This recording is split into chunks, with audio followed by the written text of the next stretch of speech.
Doa bersama-sama dengan jemaat-Mu di tempat ini. Karena itu Tuhan, kami menghormati Engkau di tempat ini. Dan Kau akan melakukan hal-hal yang luar biasa kepada kami hari ini Tuhan. Karena itu berfirmanlah Tuhan kepada kami Tuhan. Katakanlah Tuhan, apa yang menjadi keinginan dan kehendak-Mu Tuhan. Karena kami mau mendengarnya. Terpujilah nama-Mu Bapa, di dalam nama Yesus kami berdoa dan mengucap syukur. Amin. Shalom Bapak Ibu sekalian. Hari ini saya ada kesempatan untuk membagikan firman Tuhan. Enggak lama-lama Bapak Ibu sekalian, paling lama 15 menit.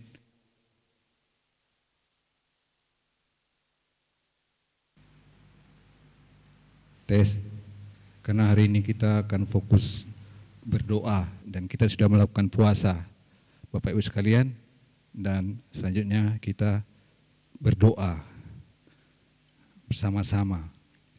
Sebelum kita berdoa bersama, saya ingin memberikan firman Tuhan, yang menyampaikan firman Tuhan untuk menyegarkan kita saja Bapak Ibu sekalian. Kisah ini tertulis dalam Matius pasal 17 ayat 14 sampai 21. Cepat saja, di situ Tuhan Yesus ada pengajaran yang mau disampaikannya. Bagaimana hari itu ada orang meminta anaknya disembuhkan dari sakit ayan. Itu spesifik kalau di Matius 17 itu spesifik dikatakan sakit ayan. Tapi kalau ada yang di Markus sama Lukas anak muda yang sakit, tidak dijelaskan. Cuma di sini saya mau menekankan dalam perikop ini Bapak Ibu sekalian, bagaimana murid-murid Tuhan Yesus yang artinya gini, dia ngadu orang tuanya, Tuhan Yesus, anakku udah mau mati, sembuhkan. Kemudian dia katakan, aku sudah bilang sama murid-murid, tapi nggak mampu tuh sembuh gitu, ya. Tidak mampu sembuh. Kemudian datang firman Tuhan, katakan, kalau hai kamu orang yang tidak percaya, kurang percaya, dia bilang gitu ya. Jikalau kamu mempunyai iman yang biji sawi, yaitu berarti yang paling kecil. Kalau kamu tidak punya iman, kamu nggak bisa berbuat apa-apa gitu ya. Lalu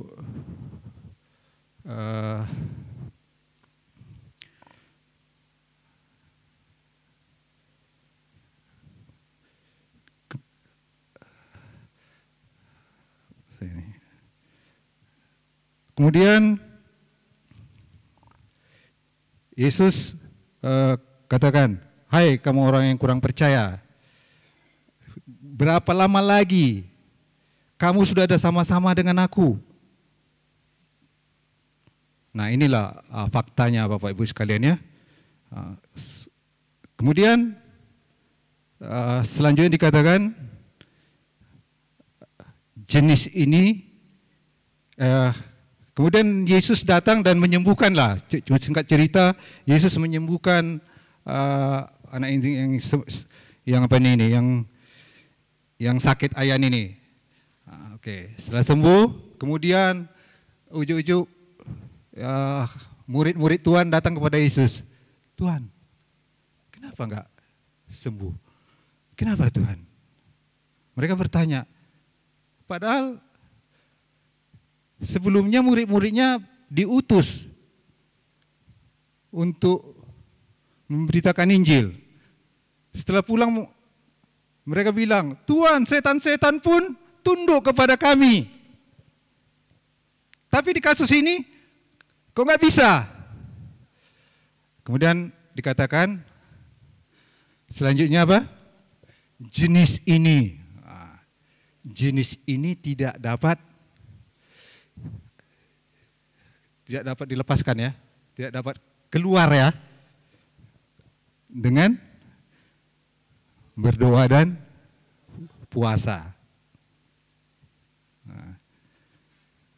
Timbul pertanyaan di saya. Jadi Tuhan, setan ini sebenarnya karena kita punya iman atau karena kita berdoa dan berpuasa? Saya bertanya gitu. Tuhan, kenapa Tuhan? Ini jenis ini kok memang kalau iblis kan punya memang mungkin ada yang kayak tentara, ada sersan yang paling bawah sampai kepada jenderal. Tuhan, sebenarnya karena apa Tuhan? Karena kami tidak punya iman atau tidak punya karena kami berdoa dan berpuasa? Nah, ini timbul dalam pertanyaan saya Bapak Ibu sekalian ya.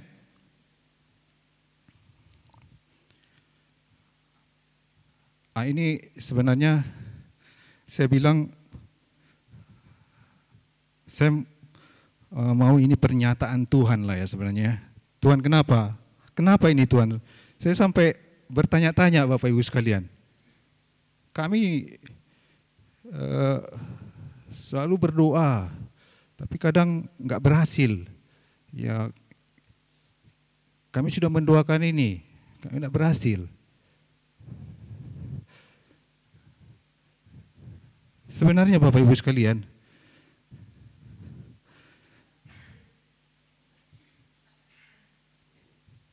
iblis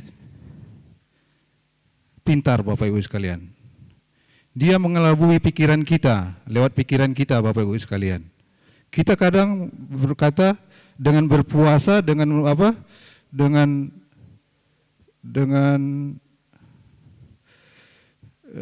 melakukan berdoa, kita bisa melakukannya. Dan saya melihat pada waktu murid-muridnya, waktu mereka diutus, terjadi kelepasan. Tetapi pada waktu mereka mengenal kenyataan, iblis tidak keluar daripada anak itu, tidak sembuh. Berarti imanlah yang membuat bahwa iblis bisa keluar. Kenapa Bapak Ibu sekalian? Karena iman ini dululah. Karena iman ini, iman yang diberikan Tuhan. Ya, iman timbul dari apa? Pendengaran akan firman Tuhan. Jadi kita sudah diberikan kuasa sebenarnya sama Tuhan. Kita sudah diberikan kuasa dalam Matius 28. Betul Bapak Ibu sekalian? Kita sudah diberi kuasa. Tapi kita tidak mau lepas daripada siapa yang beri kuasa itu.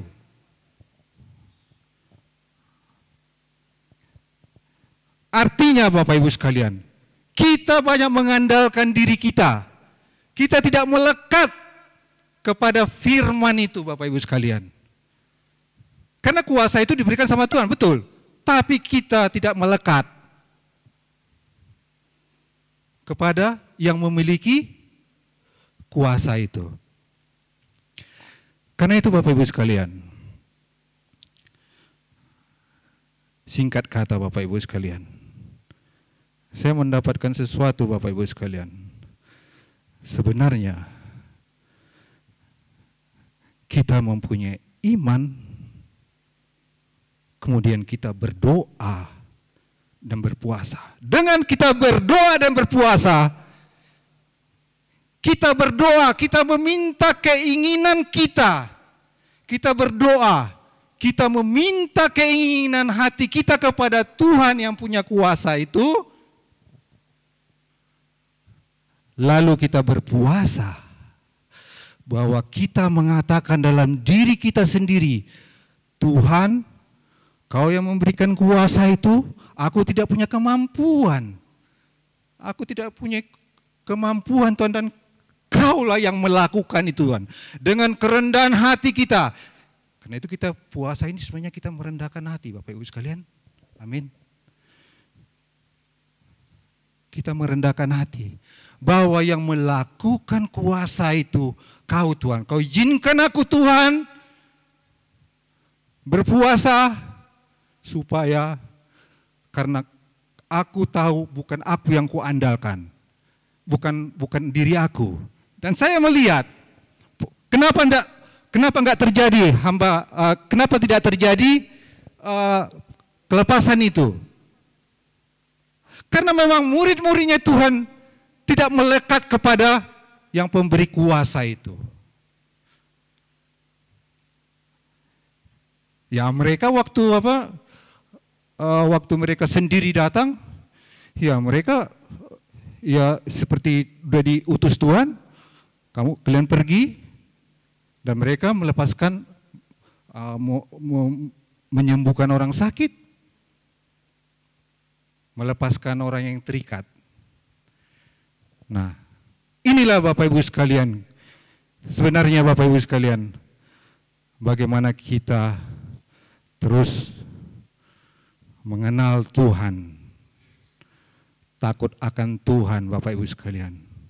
Karena Tuhan yang menginginkan kerendahan hati kita. Tuhan menginginkan kita berpuasa. Ya, memang ini tambahan Bapak Ibu sekalian yang perikop ini ya. Kalau dibilang dia berdoa, jenis ini tidak dapat dibuat kalau tidak berdoa dan berpuasa dalam Matius. Tapi di dalam Injil Markus yang siapa dengan ini ya, Matius 8 yang paralel ya. Dia katakan berdoa saja. Jenis ini tidak berdoa. Tapi kita tidak menyempurnakan itu Bapak. Ini artinya itu menyempurnakan Matius itu. Karena itu Bapak Ibu sekalian, betapa pentingnya Bapak Ibu sekalian. Bahwa pertama, kita berdoa berpuasa, kita bukan karena doa dan puasa itu Tuhan melakukannya. Amin Bapak Ibu sekalian. Bukan karena itu. Karena memang kita punya iman dalam kita. Iman yang sebenarnya yang sedikit saja gitu Bapak Ibu sekalian. Itu berlaku untuk hal yang lain Bapak Ibu sekalian. Dan saya berharap hari ini kita menemukan Tuhan dalam doa puasa kita hari ini.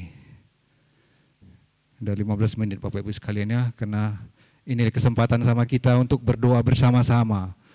Untuk kita mendoakan, sudah ada pokok-pokok doa di depan.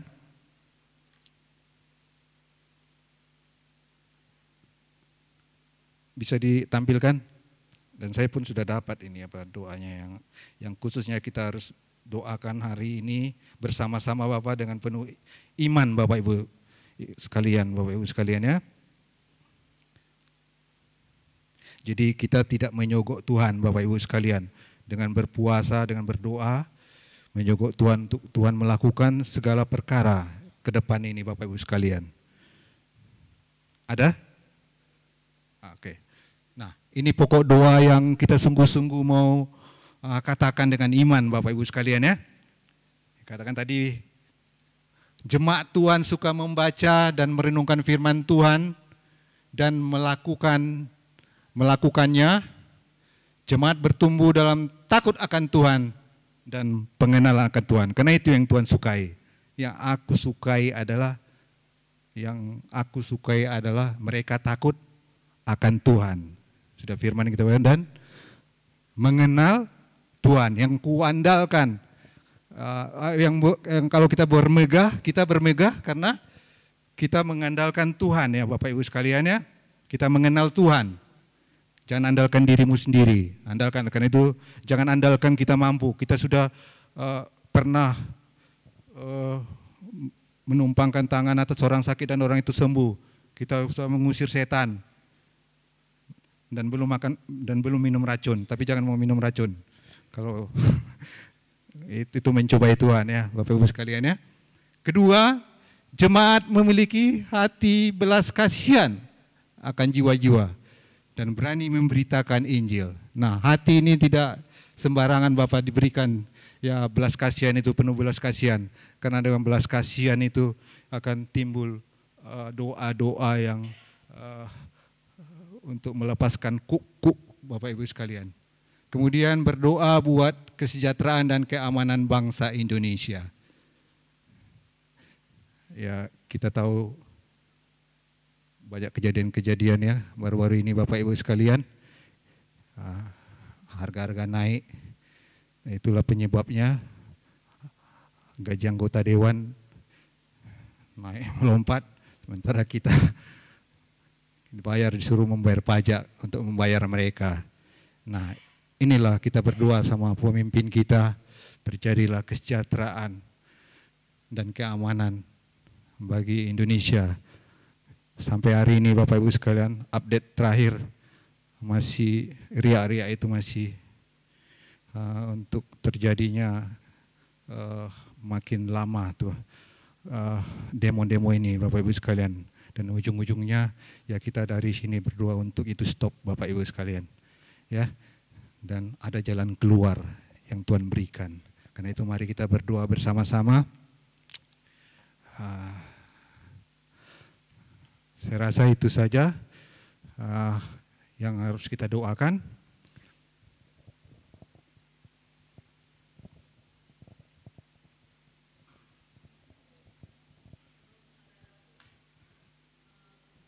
Mungkin kalau kita nanti pokok doa yang ketiga, nanti ada doa kelompok ya saudaraku. Kita berdoa khusus buat Indonesia, buat keamanan Indonesia.